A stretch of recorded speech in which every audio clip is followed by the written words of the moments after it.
আমি দেশে বাইরে ছিলাম, তখন প্ল্যান ছিল যে এরকম একটা ফুড কার্ট করার, তো দেশে সেটা বাস্তবায়ন করলাম আর কি। এই আর কি, এটার নাম হচ্ছে ফুডবার্ট। এখানে আপনারা সব ধরনের খাবার পাবেন, ফাস্টফুড আইটেম যত ধরনের খাবার আছে, প্লাস হচ্ছে আপনার এই জুস আইটেমের সব ধরনের খাবার আমরা রাখছি।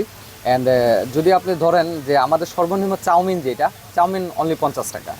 আর বার্গার আমরা যেটা মিনি বার্গার, এটা 50 টাকা থেকে শুরু করছি, এবং স্পেশালি এর উপরে অনেক প্রাইস আছে। আর জুস যদি দেখতে চান তাহলে দেখেন, আমরা লেমন জুস যেটা সর্বনিম্ন প্রাইস 20 টাকা রাখছি, যেটা শ্রীমঙ্গলার কোথাও 20 টাকা দামে লেমন জুস বিক্রি হয় না।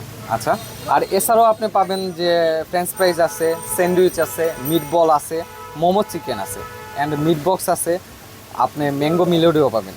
সব কিছু আলহামদুলিল্লাহ আমাদের কাছে আছে। আমরা মূলত ওপেন করি 3টা থেকে রাত 12টা পর্যন্ত খোলা থাকবে আশা করি। আর হচ্ছে আমাদের কাস্টমার বেশিরভাগই আসে 4টার পর থেকে।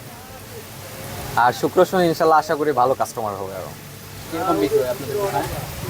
মোটামুটি ভালোই, আলহামদুলিল্লাহ, আল্লাহর রহমতে ভালোই আমরা সেল করতেছি।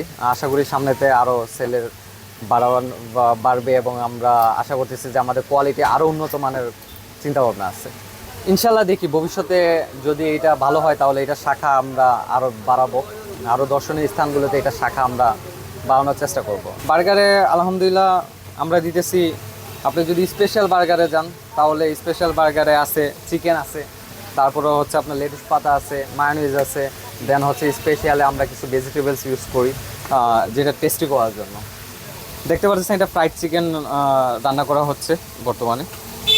এখানে চাউমিন হয়। তারপর আমাদের বার্গারের রিভিউ, আমাদের পেজ আছে ফুডবার্ট, আপনারা সার্চ দিলে পেজ পাবেন, পেজে আপনারা রিভিউ পেয়ে যাবেন। আর যদি আপনারা হোম ডেলিভারি নিতে চান অর্ডার করবেন পেজে। আমাদের দোকানে আপাতত 3জন আছে, একজন জুসের জন্য আর একজন হচ্ছে আপনার বার্গার পিৎজা এগুলা মেক করার জন্য, আর আমি পাশাপাশি সময় দিচ্ছি। শ্রীমঙ্গলে ফার্স্ট আপনি দেখতে পাচ্ছেন যে চাকাবাহী একটা যানবাহনের মতো করে আমরা তৈরি করছি। আর এটা শ্রীমঙ্গলে আপনারা যদি লোকেশন চান তাহলে হচ্ছে শ্রীমঙ্গলে বানুগাছ রোডের ঠিক রেলগেটের পাশেই শ্যামলী আবাসিক এলাকায় ঢুকার প্রথমেই আপনি এটা দেখতে পাবেন।